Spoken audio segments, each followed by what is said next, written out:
suis Fulbert Sassou Atisso, togolais, journaliste, écrivain, essayiste.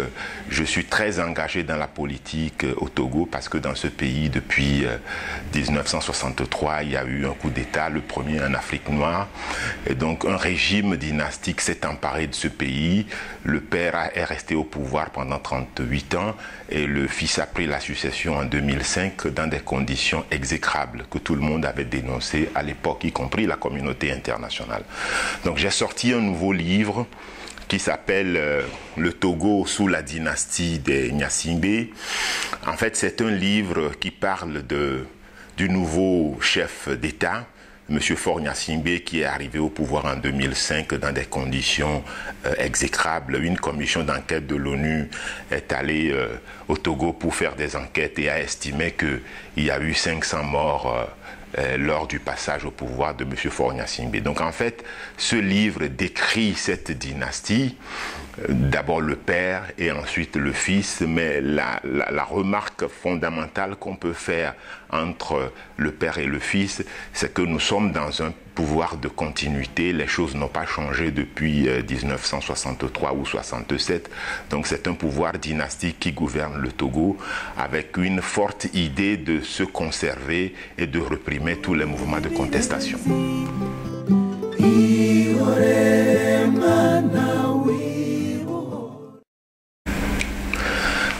Ce livre, Le Togo sous la dynastie des Gnassingbé, qui est paru autour du mois de mai, dans la deuxième quinzaine du mois de mai, a une double vocation. D'abord une vocation historique, c'est-à-dire que depuis 2005, quand M. Faure Gnassingbé a succédé à son père Gnassingbé Eyadema, les choses n'ont pas fondamentalement changé.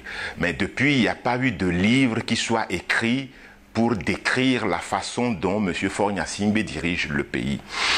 Je ne veux pas dire, je n'aurai pas la prétention de dire que c'est le premier écrit qui sort sur le régime de succession, mais en termes de livres qui soient compilés, édités chez une maison d'édition de référence, l'Harmattan, c'est le premier. Donc j'ai voulu faire connaître ce livre qui remplit d'abord une première vocation, une vocation historique, donc parler un peu du règne d'Eyadema, qui a été un règne exécrable, ignominieux, avec un bilan de 38 ans qui est désastreux, et puis ensuite dire comment la succession s'est faite et la façon dont M. Faure Gnassingbé dirige le pays.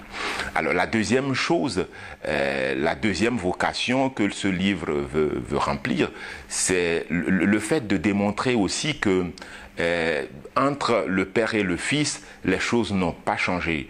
La rupture que M. Faure Gnassingbé a promis quand il venait au pouvoir, il a utilisé une formule, lui mon père c'est lui, moi c'est moi. Formule dans laquelle tout le monde avait cru. Nous avions pensé au Togo à l'époque qu'il y aurait eu une rupture par rapport au passé dictatorial, mais en réalité la rupture n'est pas intervenue. Donc ce livre vise justement à montrer que entre le père et le fils c'est la continuité et que nous sommes dans un régime de dictature, d'ailleurs que tout le peuple togolais réprouve. Il y a même des manifestations récurrentes à Lomé qui montrent très bien que en réalité entre le père et le fils, c'est la continuation de la dictature. Donc ce livre, Le Togo sous la dynastie des Gnassingbé, vise à démontrer ce fait-là.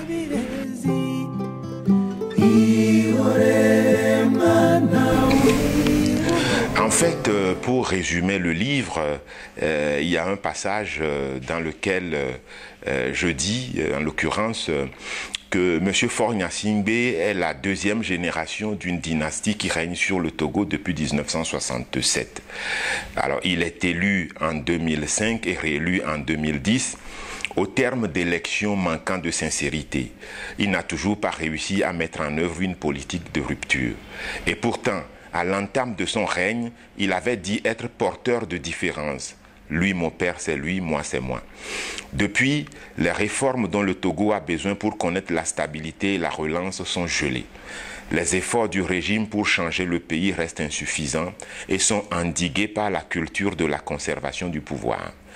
La création d'UNIR, le nouveau parti politique de Faure Gnassingbé, sur les cendres du RPT, Rassemblement du peuple togolais, apparaît moins comme la volonté de rupture que comme celle de Rampilet en 2015.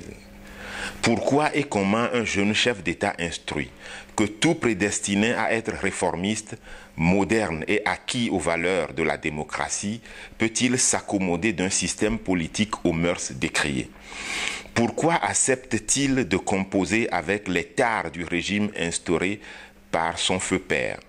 Enfin, pourquoi Faure Gnassingbé refuse-t-il de réformer et moderniser le système et la pratique politique au Togo?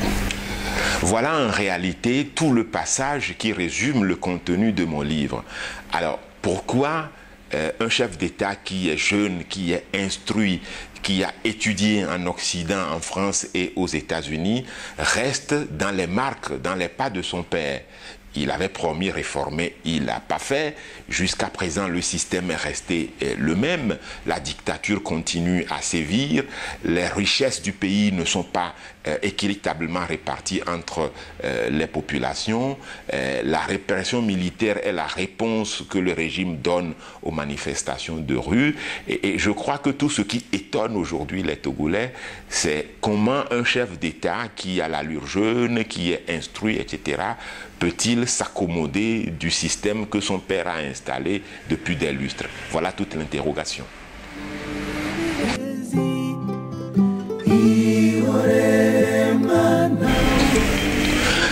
En fait, ce livre, je l'ai écrit pour informer les Togolais. D'abord, informer mes contemporains, les gens qui sont de ma génération, sur la façon dont le Togo est dirigé. Informer surtout les Togolais de la diaspora européenne et américaine concentre un grand nombre de Togolais. Donc il s'agit, à travers ce bouquin, Le Togo sous la dynastie des Gnassingbé, leur apporter l'information. Je n'ai pas la prétention de dire qu'ils ne sont pas informés, mais ce livre est un supplément qui va leur apporter plus d'informations avec plus de profondeur. Et ensuite, il faut se dire aussi que ce livre est historique. Je voudrais que eh bien, les générations qui vont arriver, à travers ce livre, puissent comprendre ce qui s'est passé au Togo avant eux et savoir à partir du moment où ils prendront connaissance de ce livre, ce qu'ils devront faire, parce qu'en l'occurrence, on dit que celui qui ne connaît pas son histoire ne peut pas inventer l'avenir. Donc, il s'agit donc d'un livre d'histoire qui vise à informer les contemporains et puis à apporter l'information aux générations futures qui vont arriver.